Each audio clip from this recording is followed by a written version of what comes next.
pemirsa, jumpa lagi dengan saya Sukamto Prasetyo, guru SDN 17 Singkawang, Kota Singkawang, DKP Angkatan 9, Kota Singkawang, Provinsi Kalimantan Barat. Pada video kali ini, saya akan melakukan supervisi akademik pada rekan sejawat, di mana tahapan-tahapannya adalah pra-observasi, observasi, dan pasca-observasi. Namun sebelumnya, saya akan memperkenalkan rekan sejawat saya yang menjadi teman kolaboratif saya dalam supervisi akademik nanti.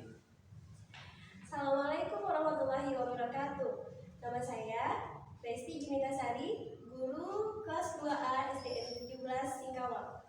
Hari ini saya menjadi rekan kolaboratif Bapak Sukamto Prasetyo dalam supervisi akademik. Baiklah pemirsa, saya akan langsung memulai percakapan pra-observasi dalam supervisi akademik untuk rekan sejawat. Selamat menyaksikan. Assalamualaikum Ibu. Waalaikumsalam Bapak. Bagaimana kabarnya Bu hari ini? Alhamdulillah baik sekali dan harus tetap semangat. Oke, tetap semangat Bu ya. Oke, baiklah Ibu, kita nanti kan akan melakukan supervisi akademik nih dalam pembelajaran yang akan Ibu lakukan. Jadi, namun sebelum melakukan supervisi ada beberapa hal yang akan saya tanyakan kepada Ibu agar nanti proses pembelajaran yang Ibu lakukan itu bisa berjalan dengan baik dan maksimal ya dalam hal supervisi ini. Proses pembelajaran sesuai dengan SPP yang akan Ibu buat. Siap Ibu? Siap, insya Allah. Semoga dalam percakapan ini saya mendapatkan pencerahan dan masukan yang positif untuk pengembangan saya. Oke Ibu, semoga ya Bu ya. Pertanyaan pertama saya adalah sejauh mana Ibu telah mempersiapkan diri untuk melakukan pembelajaran yang akan disupervisi nanti? Ya, alhamdulillah Pak, FPP untuk supervisinya sudah siap dan insya Allah saya juga sudah siap untuk disupervisi. Wah, Ibu luar biasa ya, sudah siap dengan perangkat pembelajarannya. Oke Ibu, kalau begitu Bu, kira-kira materi apa yang akan Ibu berikan nanti untuk siswa dalam pembelajaran nanti yang akan disupervisi? Baik, untuk muatan pelajarannya, saya mengambil muatan pelajaran bahasa Indonesia, materinya tentang kalimat aktif dan pasif. Oh begitu Bu ya. Jadi materinya tentang kalimat pasif dan aktif dalam pembelajaran bahasa Indonesia. Kalau menurut Ibu nih, dengan materi tersebut kira-kira kompetensi apa yang akan Ibu munculkan dari murid-murid? Baik, untuk kompetensinya, kompetensi literasi di mana siswa dapat memahami dan membedakan antara kalimat aktif serta kalimat pasif. Oke Bu. Jadi kompetensinya seperti yang Ibu tadi ceritakan. Kemudian kira-kira tujuan pembelajaran apa yang akan Ibu capai? Baik, untuk tujuan pembelajarannya Bapak, siswa dapat membedakan serta dapat menuliskan contoh kalimat aktif dan contoh kalimat pasif. Nah, oke Bu. Tadi materi sudah, kemudian tujuan pembelajaran sudah. Kalau menurut Ibu, kira-kira ini strategi apa yang paling tepat? Baik, karena kebetulan saya mengajar di kelas 2 Pak, yang anak-anaknya pasti sangat senang jika pembelajaran dilakukan secara game gitu, game ya, karena anak-anak kelas 2 ini kan senang sekali dengan namanya bermain gitu. Jadi mereka saya ajak untuk belajar sambil bermain gitu. Ya itu memang kodratnya Ibu ya, karena kita itu menurut diajar di Wantara itu bahwa belajar memenuhi kebutuhan siswa. Jadi kita memenuhi kebutuhan siswa itu kita melihat apa yang diperlukan siswa. Jadi game itu memang strategi yang kayaknya pas untuk kelas bawah ya. Nah kira-kira Ibu dengan strategi seperti itu, kira-kira Ibu akan menggunakan media apa yang bisa mengakomodasi kebutuhan daripada murid-murid itu? Baik, untuk kebetulan saya menggunakan game edukasi Bapak, game edukasi yang saya ambil langsung dari game edukatif yang biasanya ada di Google gitu.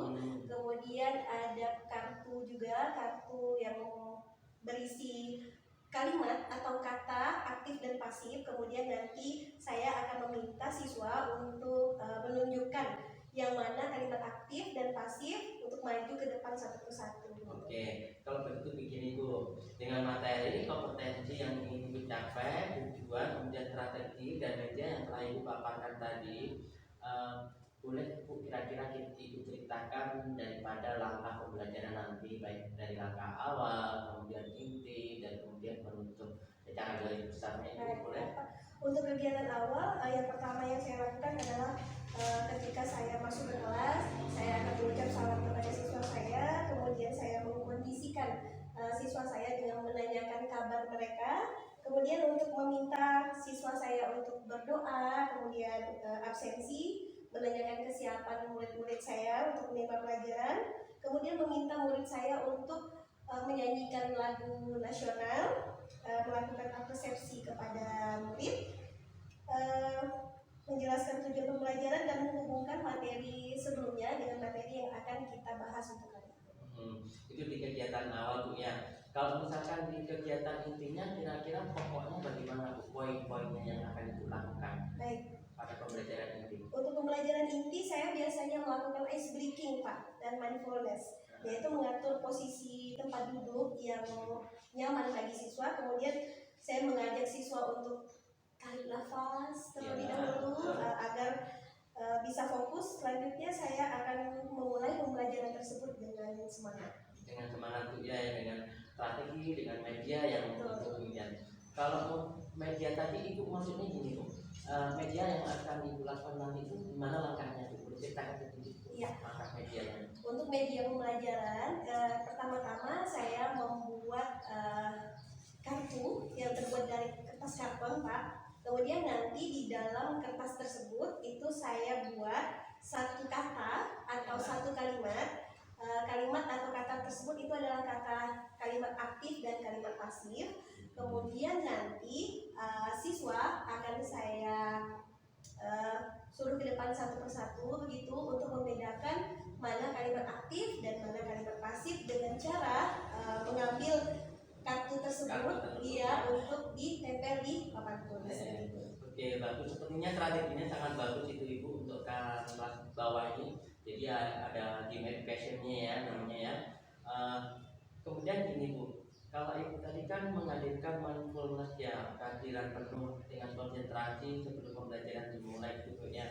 Nah, dan Ibu sudah menceritakan sedikit gambaran tentang langkah inti. Kemudian saya itu di langkah terakhir pada langkah penutup ini, kira-kira langkah Ibu apa yang akan dilakukan sampai dengan menutup pembelajaran? Baik, untuk langkah pembelajaran terakhir Pak, saya biasanya mengajak siswa untuk menyimpulkan materi. Kemudian saya akan melakukan post test secara lisan kepada siswa. Kemudian saya juga akan melakukan refleksi berupa emoticon yang saya tempel di papan tulis. Jadi nanti tiap anak maju ke depan untuk memberikan emoticon kepada saya bagaimana perasaan mereka ketika menerima pembelajaran hari ini. Kemudian setelah pembelajaran saya akan melakukan umpan balik atau tindak lanjut kepada siswa. Dan terakhir ketika menutup pelajaran saya berdoa, mengajak anak-anak berdoa dan salam penutup. Iya, betul sekali. Oke. Wah, benar-benar luar biasa Ibu ya, sudah mempersiapkan pembelajarannya dan sudah menyusun langkah-langkah pembelajaran dengan baik dari awal, inti dan penutup. Semoga nanti di saat pembelajaran di Bu Resti ini bisa maksimal dan lancar ya Bu ya, sehingga supervisi bisa berjalan dengan baik dan secara maksimal. Terima kasih Bapak. Oke Bu, kita berada di ujung percakapan observasi ini. Terima kasih atas waktunya ya Bu ya. Sampai ketemu di super supervisi akademik besok ya Bu ya. Assalamualaikum Ibu. Waalaikumsalam. Demikian pemirsa percakapan observasi sebelum pelaksanaan supervisi akademik. Sampai bertemu di video berikutnya.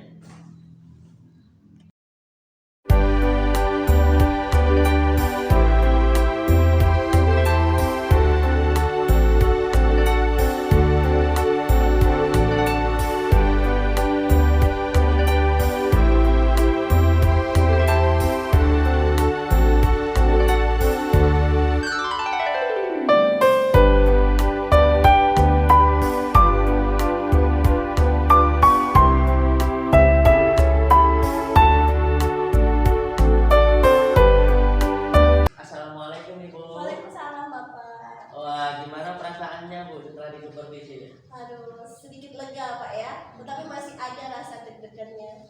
Kok bisa deg-degan Bu? Gimana? Karena kan kita terbiasa mengajar sendiri Pak ya. Ketika kita diawasi mengajarnya itu masih terasa sekali deg-degannya begitu. Oh gitu ya Bu ya. Sama Bu, saya dulu juga pernah di supervisi ya Bu ya. Awalnya juga terasa deg-degan gitu. Karena kompetensi kita kan sebagai guru itu diuji, diamati, kemudian diambil penilaian oleh atasan kita ya. Padahal penilaian di situ kan untuk menentukan langkah-langkah berikutnya, yaitu perbaikan-perbaikan yang akan terus ditingkatkan. Iya Bapak, dengan di supervisi kita tahu bagaimana menjadi guru yang berkompeten. Baiklah Ibu, saya tadi kan telah mengamati jalannya proses pembelajaran Ibu yang Ibu Resti lakukan, dan ada beberapa hal yang akan saya sampaikan ke Ibu sebagai bahan refleksi dan perbaikan-perbaikan berikutnya. Baik, semoga kedepannya saya bisa meningkatkan kompetensi saya ya Pak ya. Siap, siap Bu ya. Oke, begini.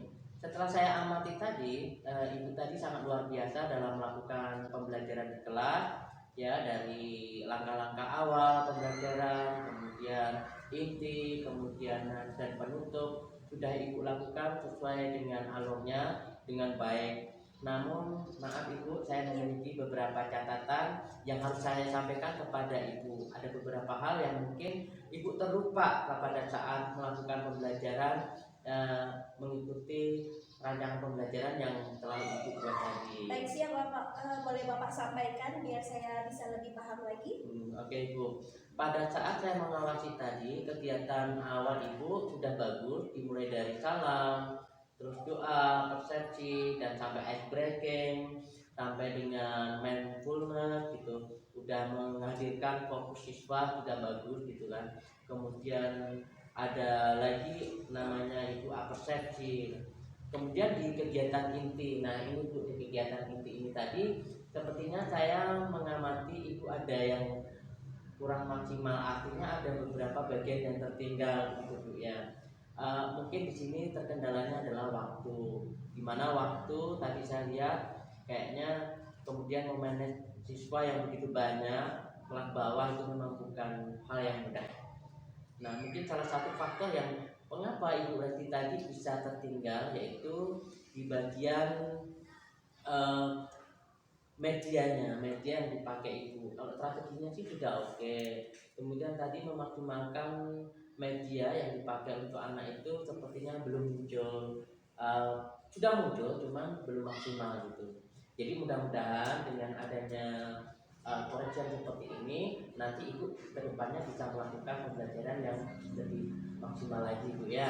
Maaf seperti ini bukan kita Bu ya mencari kelemahan guru untuk mengejar, itu bukan, tapi kita akan mencari bagaimana solusi terbaik untuk mengambil langkah berikutnya. Dipahami Bu ya? Baik Bapak, terima kasih banyak atas koreksi dan masukannya Pak. Baiklah Ibu, terima kasih banyak atas kerjasama dalam kegiatan supervisi ini. Semoga tetap semangat ya Bu ya. Oke, assalamualaikum Ibu. Waalaikumsalam. Pemirsa, demikianlah video rangkaian supervisi akademik dimulai dari pra-observasi, observasi, dan pasca-observasi yang telah terlaksana dengan baik. Namun di sini tiada gading yang tak retak, artinya bahwa tidak ada manusia yang sempurna.